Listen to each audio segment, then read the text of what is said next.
Mic check.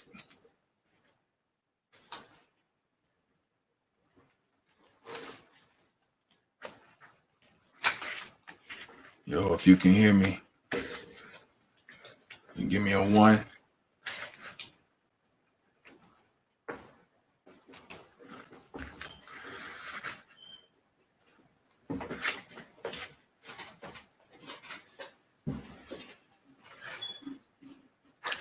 Mic check.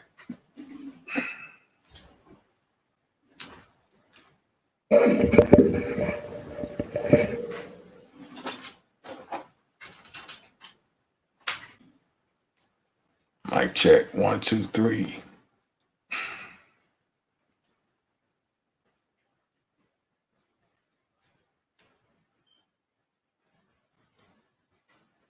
If you can hear me, will you hit 1 for me?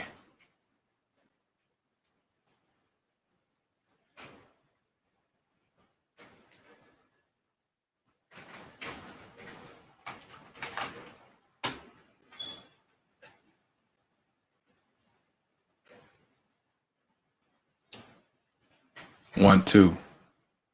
1, 2, 3.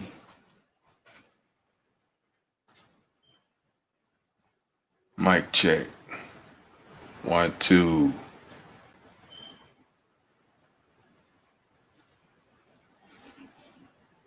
Can anybody hear me?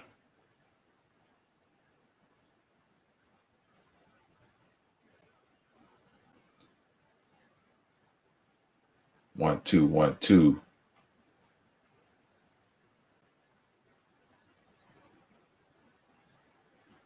Mic check.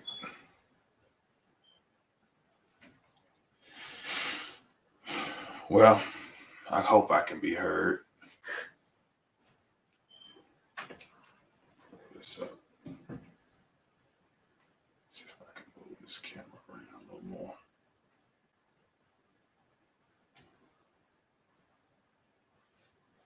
Yo, if anybody out there, if you can hear me, can you press 1?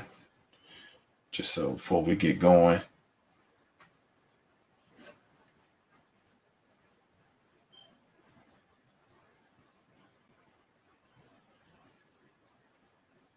One, two, 1, 2.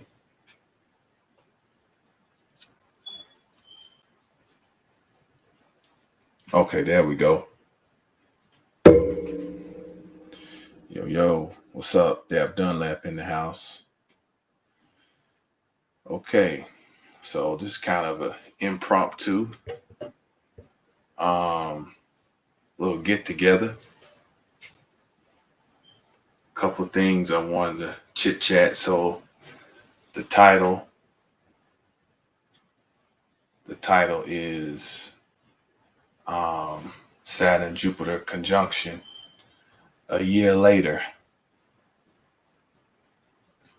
And so a year ago, almost to the day, we had the big Saturn-Jupiter conjunction that had the internet ablaze.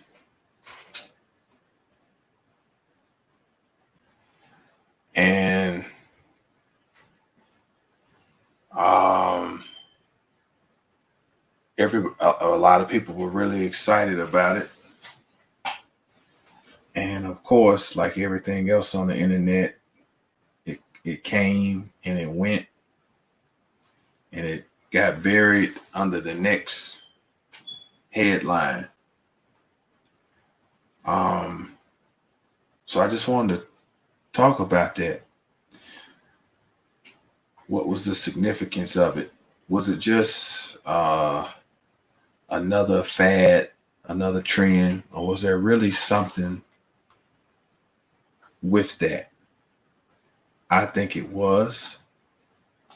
And I want to look at some of the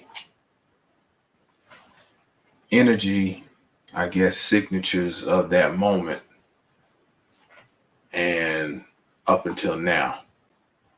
So you had Saturn, which is Chronos, which is the lord of time, of limitation, of structure, of stability, of steadiness, of work, of goals. All of these are Saturnian words. And you had Jupiter, the lord of expansion, of abundance, of all things large, all things extreme, of higher learning, the greater truth, the big idea, long distance travel, peace, Brianna. So you had those two meet, and they met in the sign of Aquarius, which is the sign of the future, the sign of the people, the sign of community. Leonard Robinson in the house. What's up, Mobile, Alabama?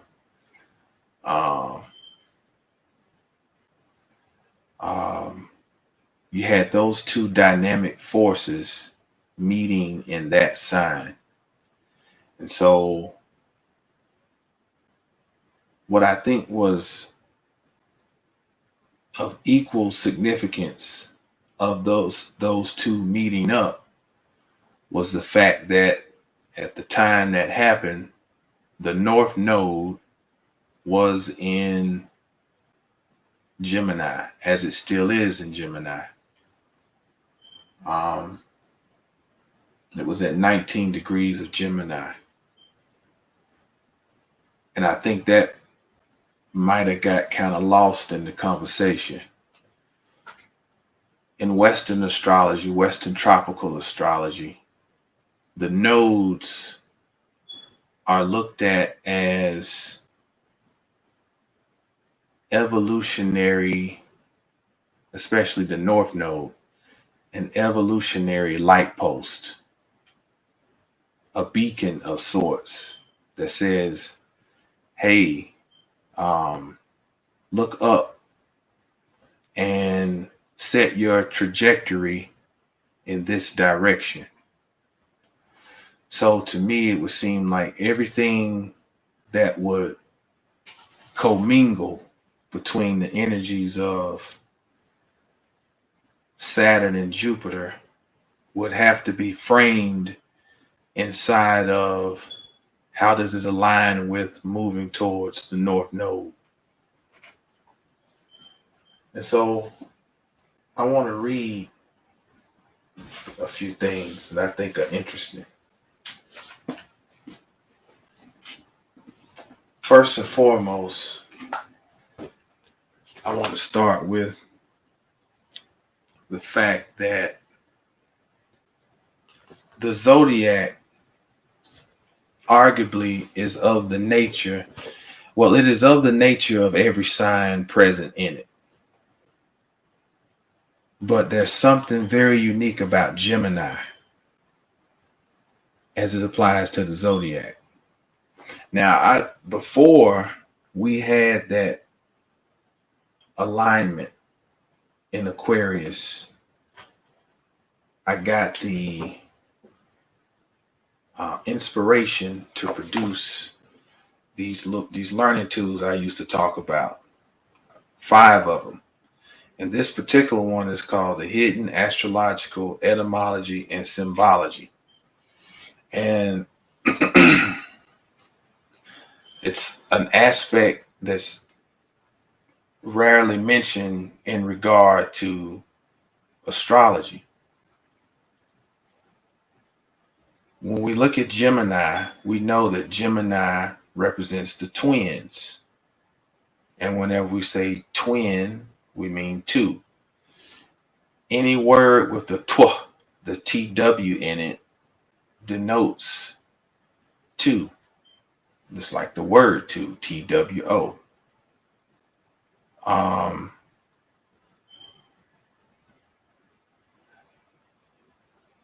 In this little handout, under the section on Gemini, I have, in most of the Egyptian hymns, we come across the idea of the double being who splits to engender, forming the soul as twins.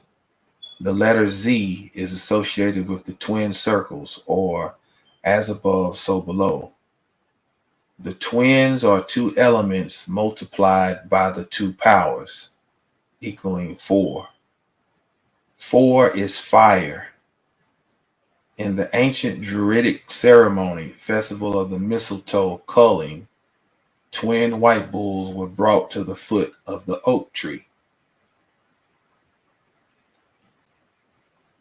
Oak is synonymous with light. The twin of the oak tree is the holly tree, but that's another discussion. But what I'm trying to just point out here is that we see the motif of 2 and twins constantly being played out with Gemini. Now, the zodiac consists of, at least the zodiac that is agreed upon right now, consists of 12 signs. The word 12 has the TW in the beginning again. And when you break down the word 12, I should have done this through Zoom where I could write. But so I'll just have to explain it. The word 12, TWELVE.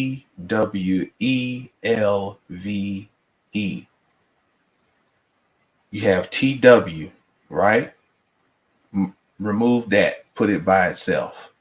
Now you have ELV. ELV is the same as elf. As in, Christmas, the elves, right? Santa's little elves. Well, the elf is really the aleph, because elf, ELF, which is the same as ELV, is aleph. So the 12 signs are really 2 alephs, 2 lights, because aleph is light. So the entire wheel that we call the zodiac, which means life, is in simple representation, us looking at two lights, because the 12 signs are really 6 axes, and each axis, our axis, has 2 lights or 2 elves. And so when we look at Pisces, we cannot bypass Virgo. When we look at Aries, we cannot overlook Libra.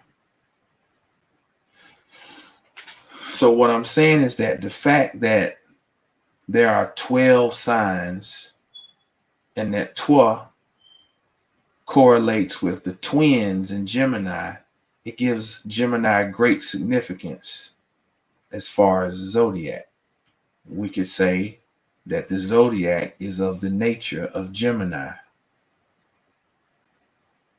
The opposites, the pairs looking at each other and trying to figure out, how do we find some type of balance?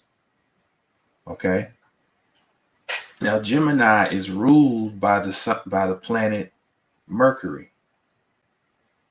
Mercury not only rules Gemini, it rules Virgo. Now, I want to read this here about Virgo, the Virgin.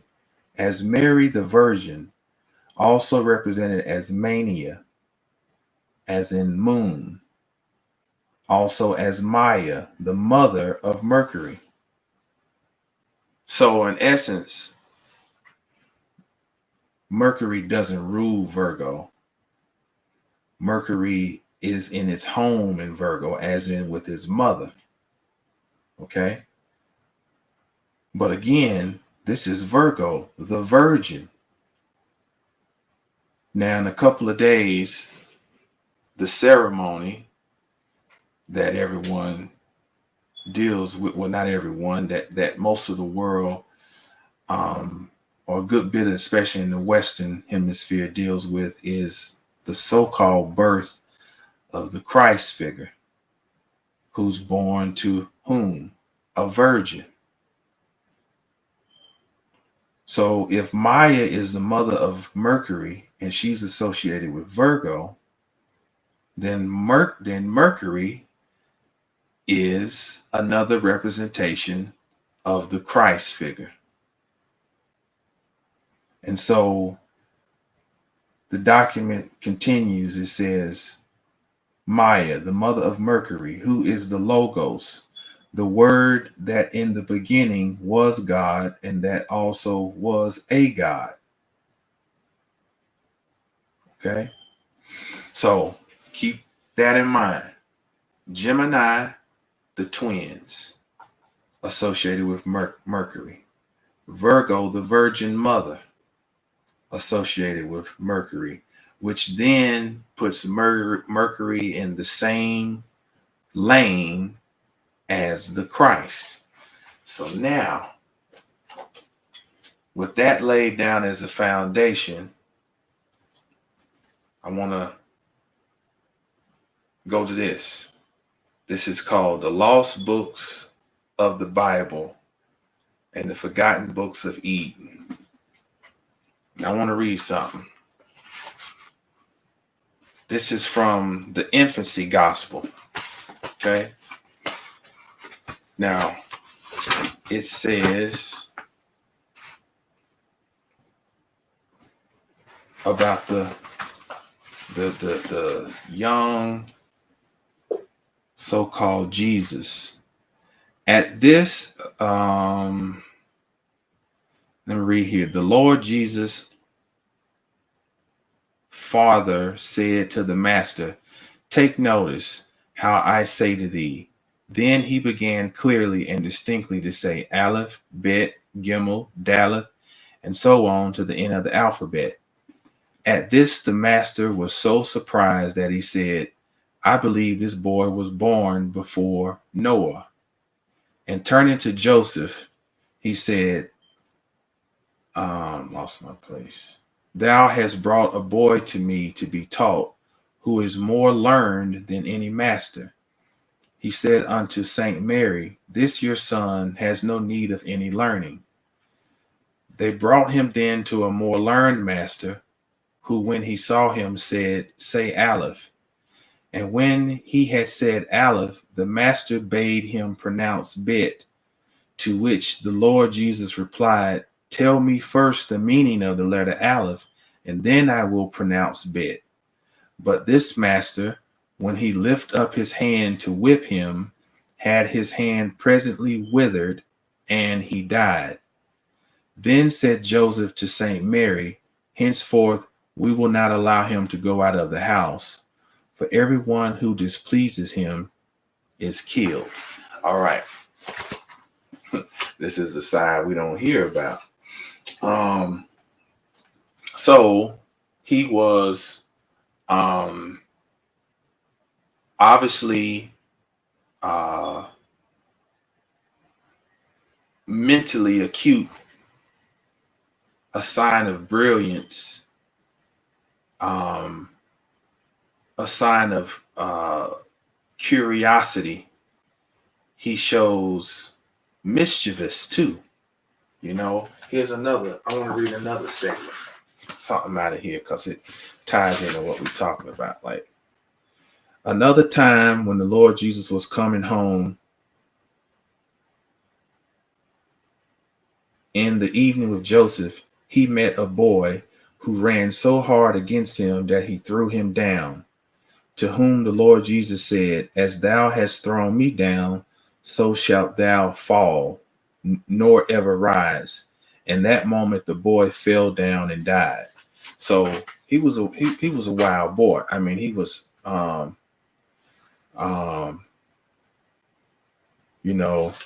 he when you read this, he was just in all types of stuff. Very mischievous, and he had a temper. But he was very astute and learned and advanced. But he was very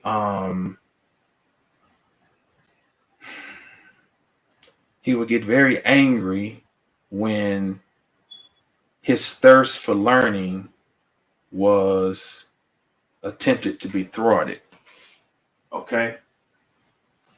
Do I have? No, I got it right here.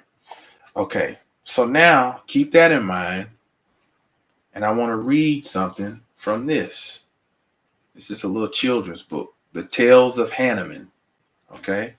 So let's read up on Hannemann from the Hindu pantheon. And bear with me, because I'm going to read a little bit, because I want to lay this foundation.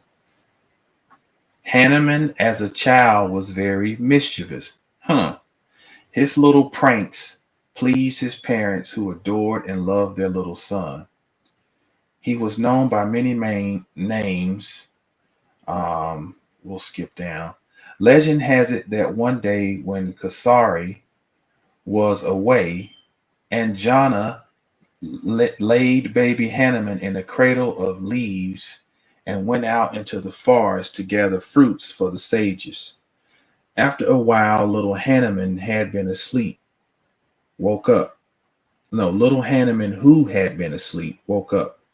He started wailing when he noticed the absence of his mother. He was hungry, and he began looking for something to eat. Suddenly, his eyes fell on the horizon, where the sun was rising in all its splendor. In the eyes of baby Hannemann, the rising sun looked like a big, ripe, delicious fruit. In his childish eagerness, little Hannemann leaped up towards the sun to grab this beautiful golden fruit.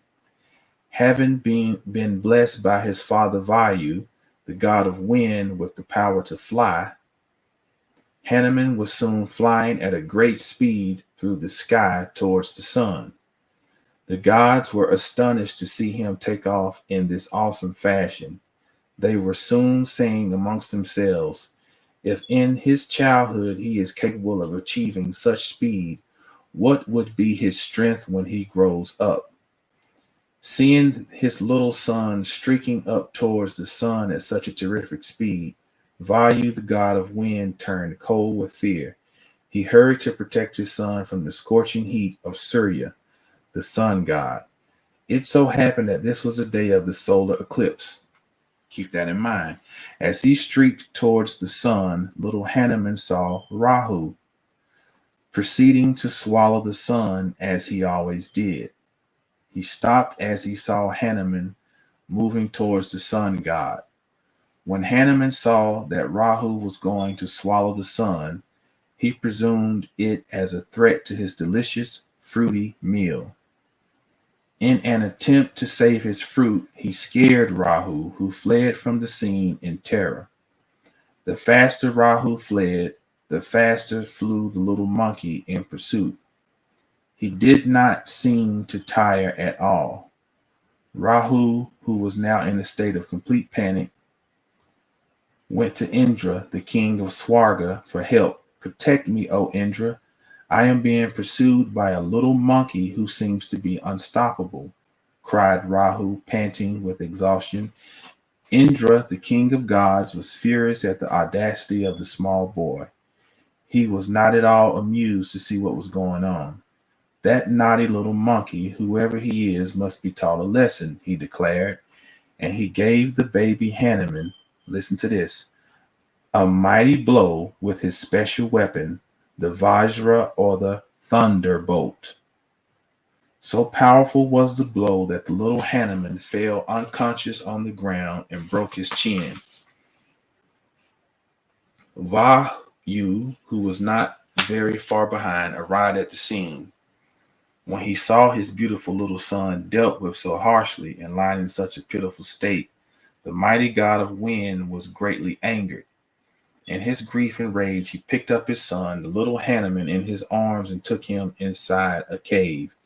There he sat brooding, having decided to teach everyone a lesson and punish the whole world for the harm that had come to his little son Hannemann.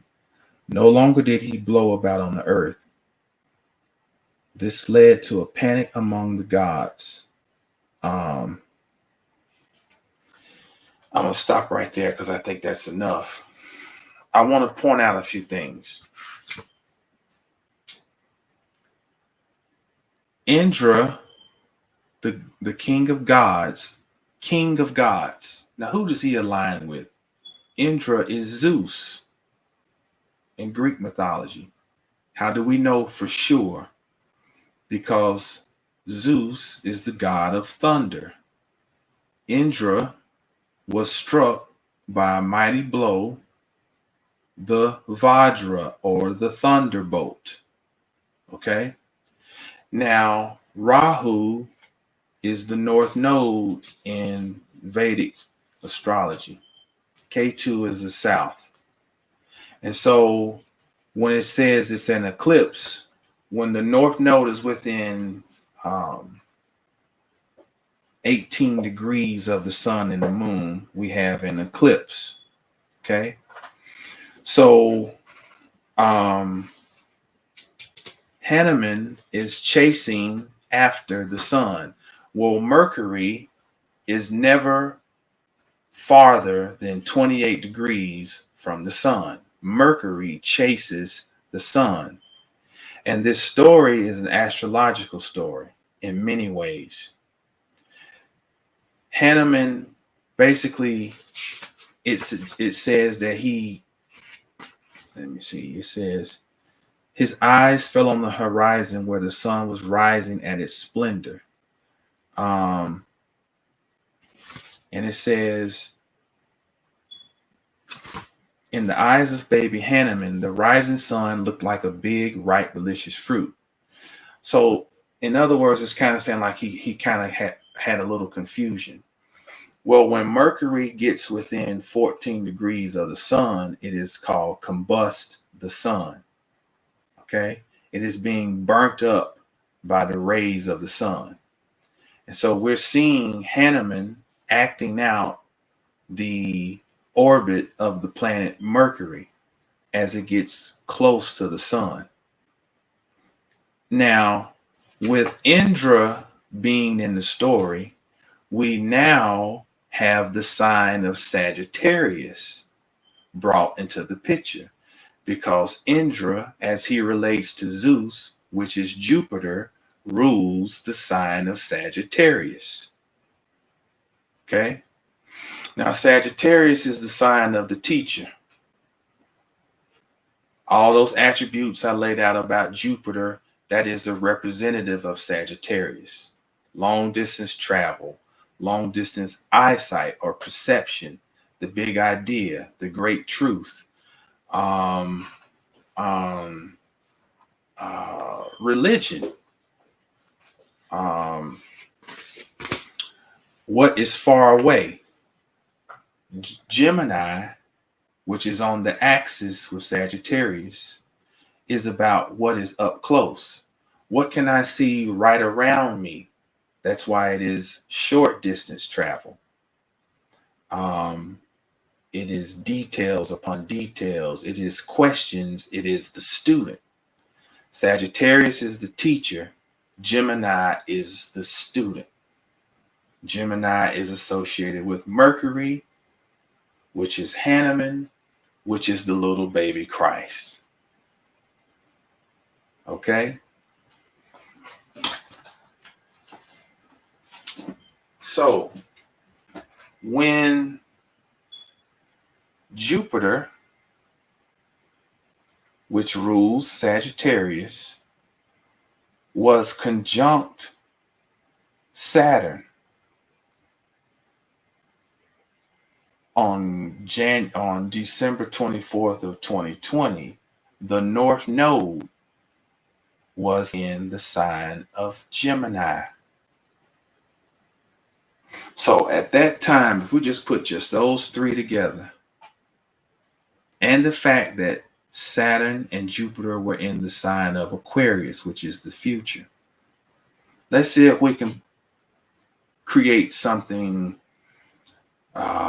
make some sense of that. We could say that the health of the future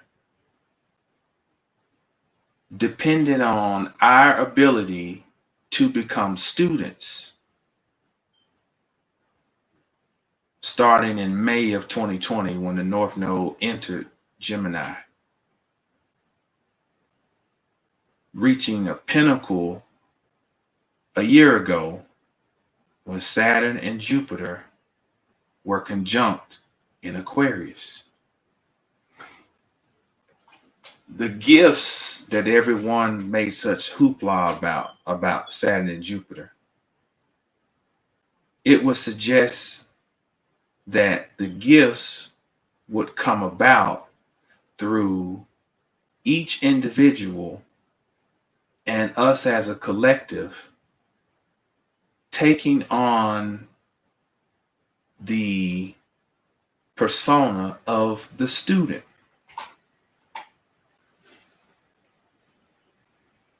Let's just let that marinate. To get the gifts of the Saturn-Jupiter conjunction, the universe said, you must be the student and not the teacher.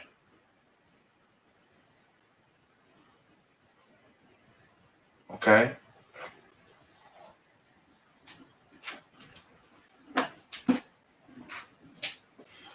Tomorrow,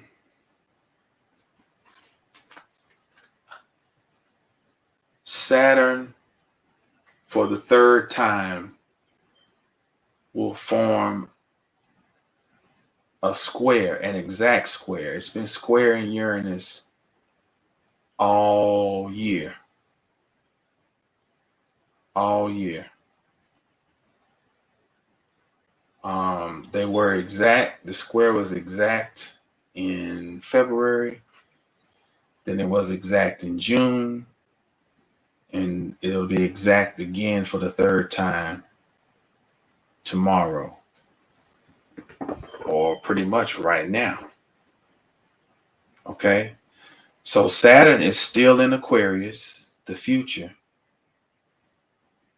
Jupiter is still in Aquarius, but Jupiter is at around 28 degrees right now, and it's preparing to go into Pisces, where it is exalted and in co-rulership. That means it's going to be in its home. That means it's going to be very powerful, because Jupiter rules Sagittarius and Pisces. But it is still in Aquarius, and Saturn is forming a square with Uranus, which is the planet of freedom, liberty, awakening, busting out of the restraints. Okay? And so what I'm getting at is that Saturn rewards you. Saturn kind of gets a bad rap. You know, none of us like to hear the word limitation. I know I don't. I'm you know, those of y'all who've been listening for a while, you know, I'm my sun is in Aquarius. You know, freedom is paramount for me. Freedom. Saturn and Uranus co-rule Aquarius. And the thing about Saturn is not necessarily against freedom, at least in its higher form. Some of the things we see going in the world, we see Saturn functioning in its lower form, where entities will seek to control and limit the growth of humanity by putting certain parameters in place. That's the lower expression of Saturn. The higher expression of Saturn is that I want to test you to make sure that you are worthy of that which you say you desire, or you are worthy of that big idea you have, because Saturn rules not only Aquarius, but Capricorn. And Capricorn follows Sagittarius. So Sagittarius got all these big ideas and the big truth and the greater reality. And Saturn and Capricorn says, oh, that's cool. So let's see if you really about what you say you about. Let's see you go and build something that is representative of what this big idea you say you got. Which means you can't be flaky. You can't be sometimey. You can't be fair weather. You got to do the grunt work. You know, it's the goat climbing the mountain. You know, and so here we have this final square, and I can feel it. I always feel the things at least a day early or more. The for me, feeling like time has just been flying by, as far as, damn, where my time go? Like I feel like I didn't get to work on all the stuff I needed to work on. Like time's like, damn, that's that square. But at the end of the day, I just wanted to do this to bring up to the forefront of the listeners' minds, how did I turn myself into a student from December 24th, 2020 to now? And so, to make it more direct, if you look at your chart, wherever you have Gemini in your chart, has been your teacher. It's been your teacher. It means wherever you have Sagittarius in your chart, that has been where you've been challenged to say, okay, I think I see everything the way it is in that area of my life or my soul growth. And now I have to challenge it by questioning it. Geminis can be very skeptical. Virgo even more. Because Gemini asks a lot of questions, and they notice. One of my children is a double Gemini. She's a Sun in Gemini and a Gemini rising. So she notices everything. And that has been the true magic of the Saturn-Jupiter conjunction. Each person's ability to notice the small things going on in their lives all around them, the stuff that they may think is insignificant, or the things we may think are insignificant, the things that we may have been apt to ignore because the Sagittarius in us already felt like, oh, I already see how this is supposed to be. I already know that. I don't need to revisit that. I got that already. But the North Node has been saying, reconsider. And so the magic has been in each of us, our ability to reconsider things we thought we had sold up. We thought we had figured out. So for me, I'm a Sagittarius rising. So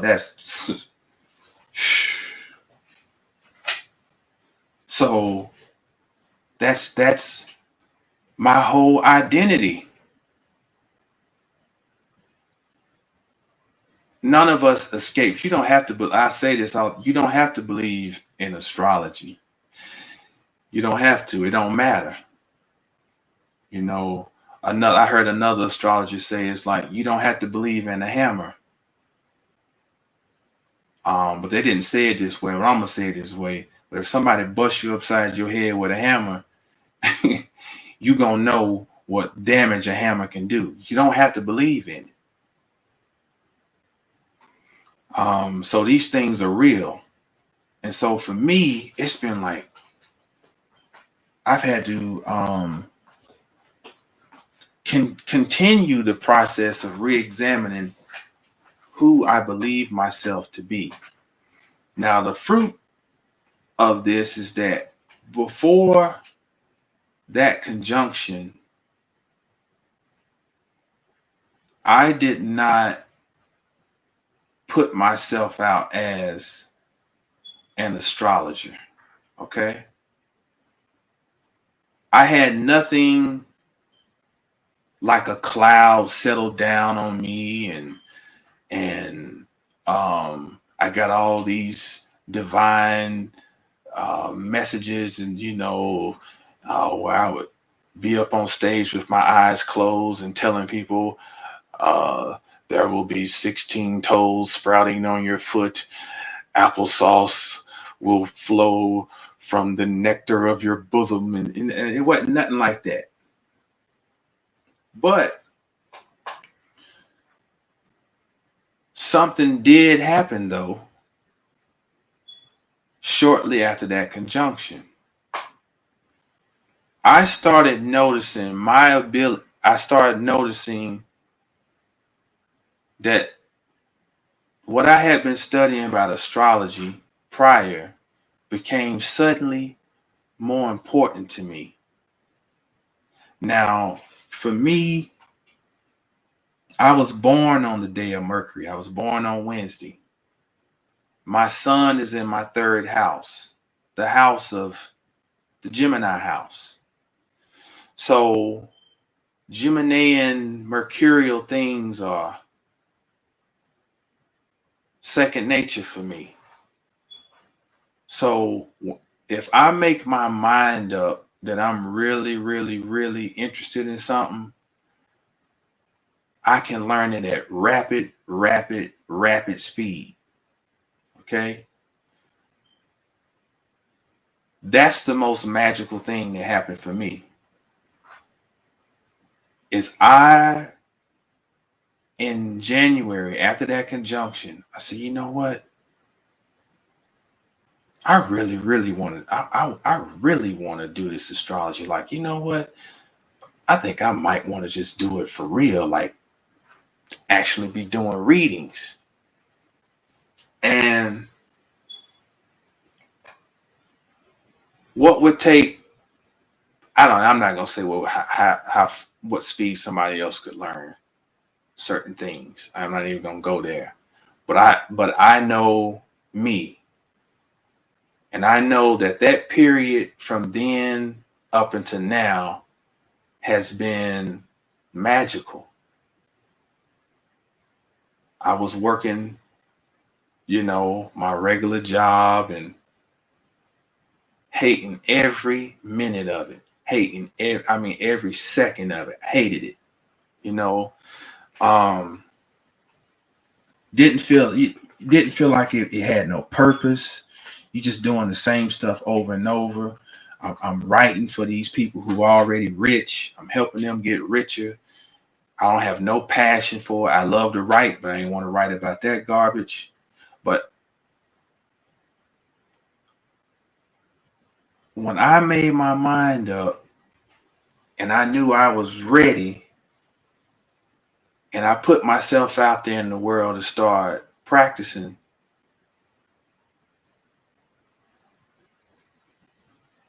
I can't even explain. It's like in a matter of a few months, I was in a new world. This is what I do now, you know. Um, and it's nothing amazing, but it's amazing for me because I had no clue that this is what I was going to end up doing. You know, when I want everybody to go and look at your chart, I want you to look at the Gemini house in your chart because that was your teacher. Now, what type of student you were, that's for you to figure out. But that has been your teacher since May of 2020. This thing is very significant for me because after that conjunction, when Saturn squared Uranus exact in February, we had this crazy blizzard down here in Texas. I mean, it was crazy. We ain't never seen nothing like that. So the North Node was, I want to say it was still at 19 degrees. Let me make myself out to no liar. Let me make sure. I think it was still at 19 degrees. No, it had moved to 18, but it was still in the neighborhood. 18. It was Valentine's that weekend. And we had to stay at this hotel in Dallas. We were originally going to try to stay at the, what's that thing? The embassy, but they didn't have no room. So we ended up going to the Renaissance. And I knew something was significant about that. I knew something was significant. Hold on.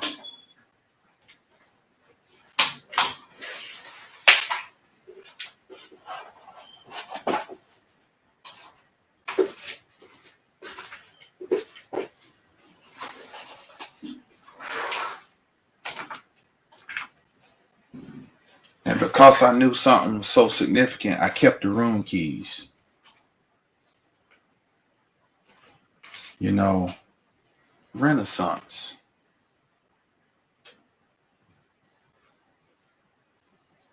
And you know, Renaissance means to be reborn. To be reborn.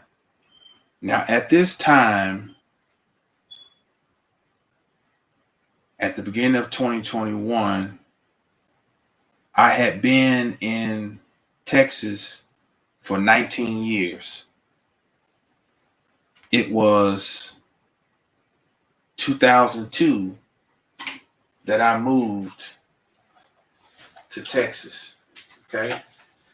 Now, on the day that I got here in Texas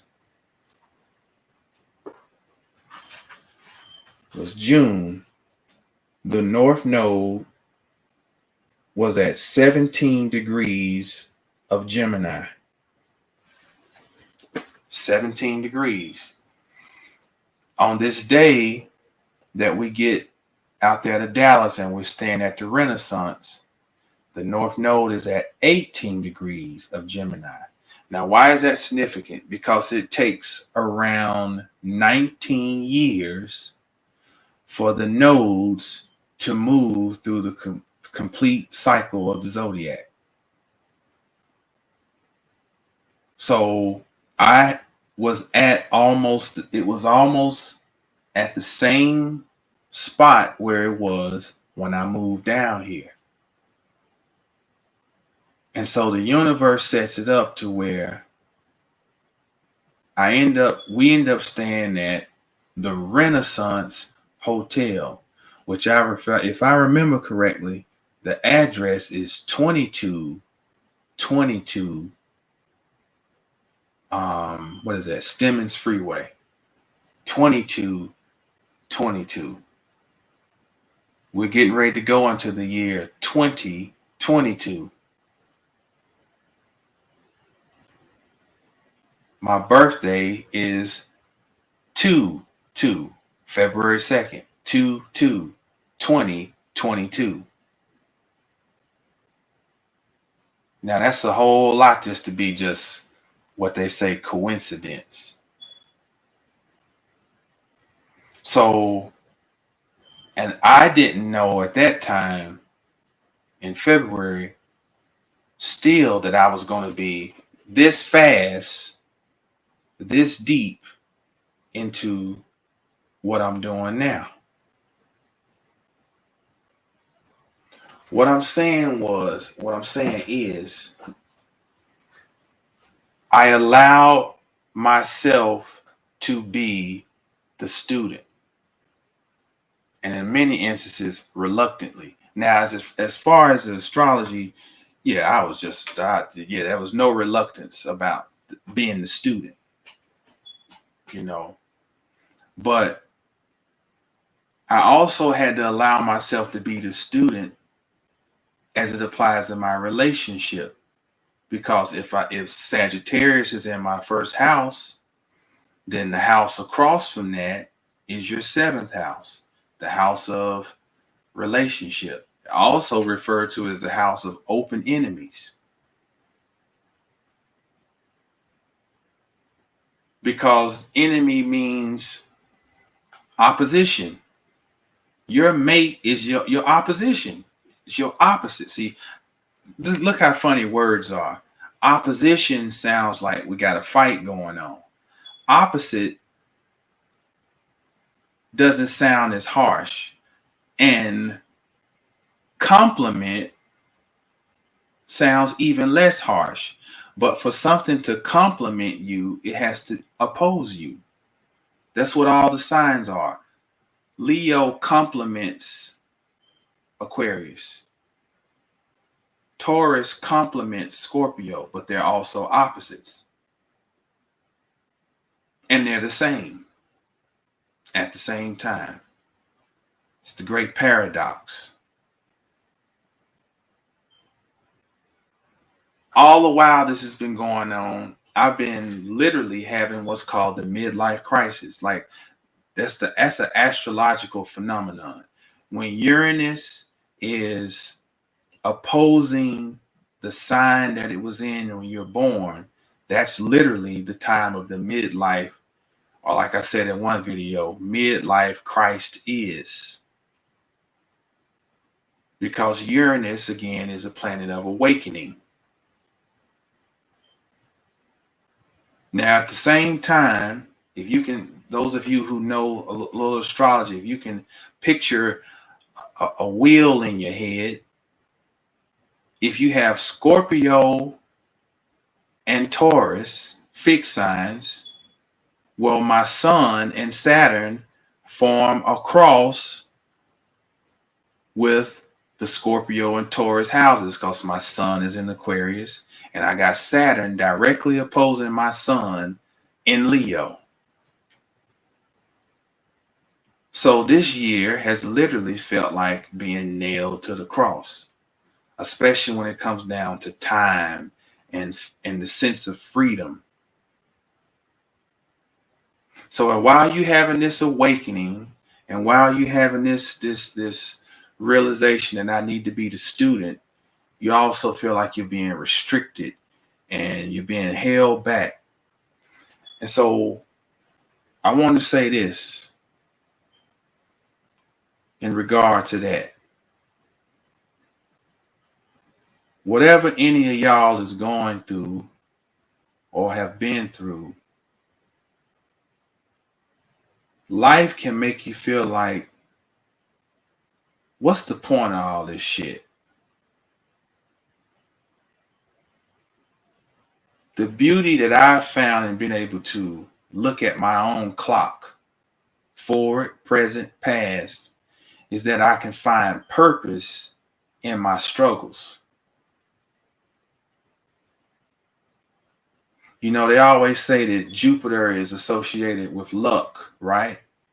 But when you look up the word luck, its etymology also traces back to lug, and lug means struggle. So there's a message within that within your struggle is your victory. That's not cliche. That's truth.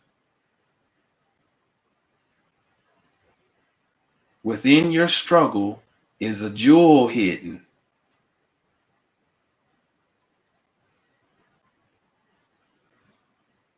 I can attest to it. I have seen, through all the stuff I'm telling you about, I have seen miraculous things happen for me since the Saturn-Jupiter conjunction.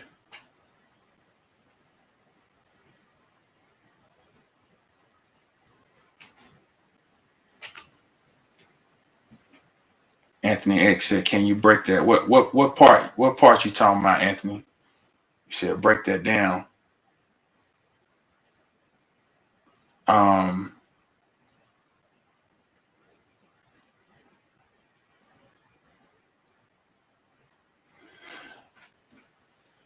This Saturn Uranus square, all these energies have been playing on each other. This Saturn Jupiter square, or Saturn Uranus square, is also, oh, you say victory within struggle. Okay. I'm gonna give you a simple I'm gonna give you something. Victory within struggle. You ever lifted any weights?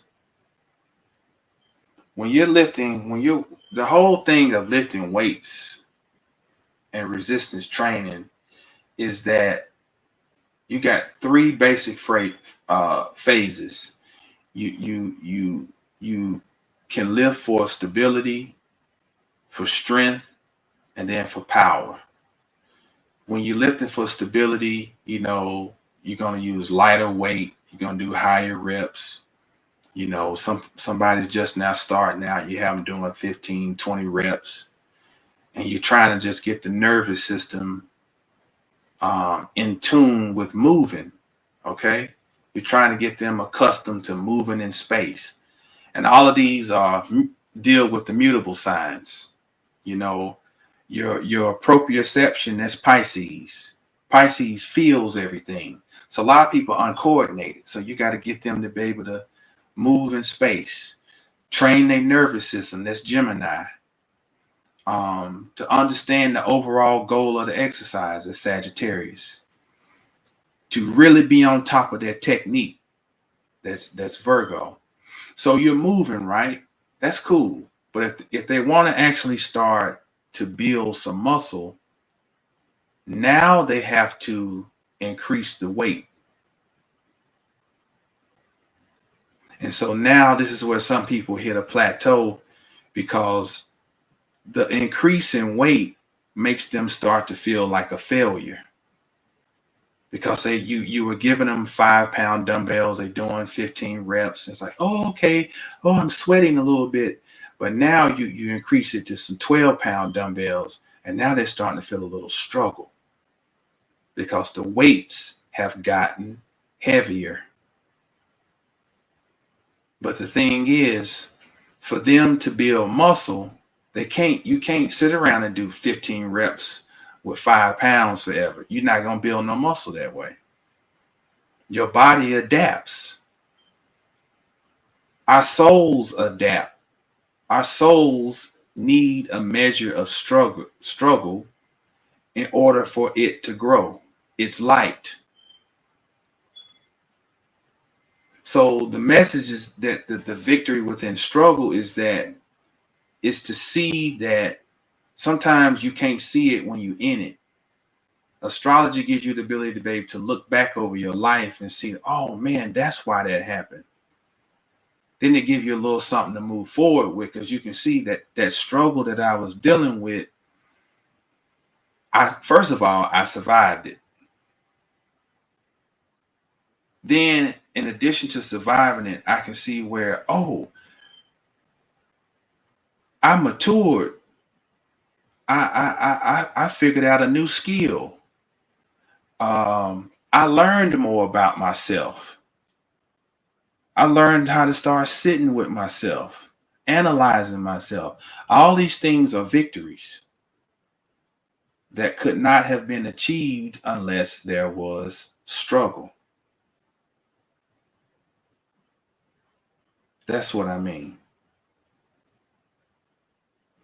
And so with tomorrow, like I said, these energies overlap.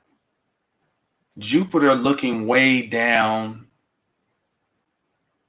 the road has an association with Aquarius, because both of those have to do with a measure of freedom.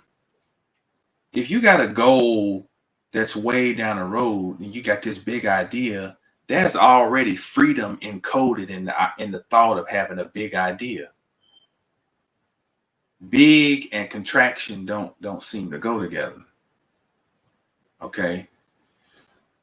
So you have Saturn, which is contraction, limit, squaring Uranus, which in some regards has some of that Jupiterian nature about wanting to be, it is the epitome of freedom. Okay. Which is leading into January 19th, when the nodes move into Scorpio and Taurus. Taurus is the sign where Uranus already is. And so now the next task we got is between now and mid-January, late January, is sitting and valuing what we have. And it's not just till mid-January, because the node's going to be in that until the middle of 2023. So we're getting prepared now to value what we have, Taurus. And so with Saturn squaring the planet that's in Taurus, it first brings up, how do I value my time? Saturn, one of the things of Saturn is time. Time is a three-dimensional limitation, although we know time does not really exist, but it does apply in the three-dimensional realm because we're constantly faced with limitations relative to our agreement on what time is. Okay? And so time is going up against freedom. So in order for me to have more freedom, I have to have more value, Taurus, of my time, which means I have to become sovereign in the way I utilize my time.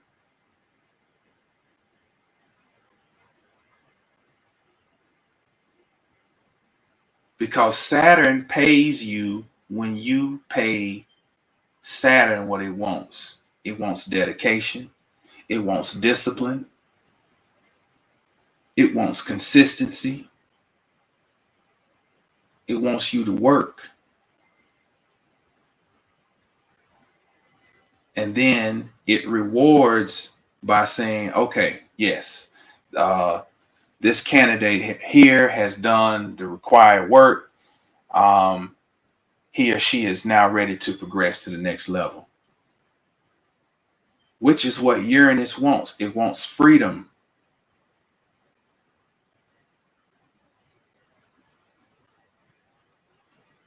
And so our ability to utilize our time is preparing us for the next 18 months, where what's going to be on the table for all of us is, what do I value that I have versus what do I need to get rid of, Scorpio?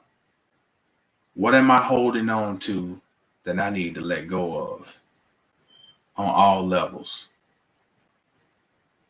So if you go back, you can see from the Saturn-Jupiter conjunction how this has been playing out for us, how it's been playing out for each of us in our own individual lives.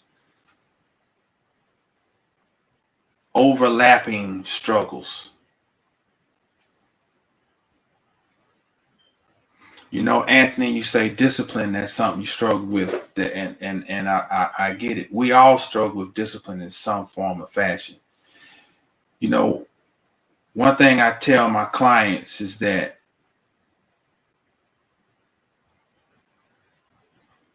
figure out what you love. When you really figure out what you love, that's what you set your discipline around. What do you love? On all levels, what do you love? Because Saturn is squaring the Venus-ruled Taurus.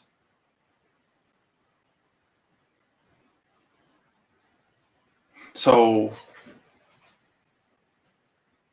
sometimes it's about how we approach a problem. If we approach it from what we see right in front of us, you know, Saturn can be a real big turnoff. You know, man, I ain't with all this work, this control. I ain't trying to let nobody control me, blah, blah, blah, blah, blah. Sometimes you got to approach it from the back door. You got to be like, what do I love? You know, what do I really, really, really, what do I desire? How much am I willing to dedicate myself for what I love? See, I figured out a long time ago, I love freedom. I love it. It's not the only thing. I mean, I love my wife. I love my mother, my family, my children, you know, yeah. But I'm talking about in just a concept outside of people, the concept of freedom. I love it. I don't follow people because I love the sovereignty of me.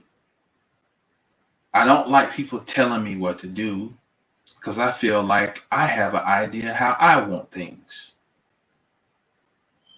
I love freedom. So there's certain things I got to do because I've learned that they will lead to the type of freedom I want. I got to get up at certain times when other people don't want to get up. I got to do extra things maybe some folks ain't going to want to do in pursuit of what I love. So that's just one way to, you can approach that. But I've been on here longer than I wanted to, and something else I want to mention though, just that also is explaining the same energy, is this the Hermetica, Walter Scott. And you have the character of Asclepius and Hermes Trismegistus, and really it is conversation between one's carnal mind and his divine mind. And it's very similar to like the passages in the Bhagavad Gita when Arjuna is talking to Krishna. Krishna's telling him, pushing him to get out there on the battlefield. But Hermes or Hermes is another representation of Mercury. Mercury is the Roman name. Hermes is the Greek. So again, we have the same relationship. I want to read this, and we're going to split. But tell me, Trismegistus, what part of the government of the universe is administered by destiny? Trismegistus says, that which we name destiny, Asclepius, is the force by which all events are brought to pass.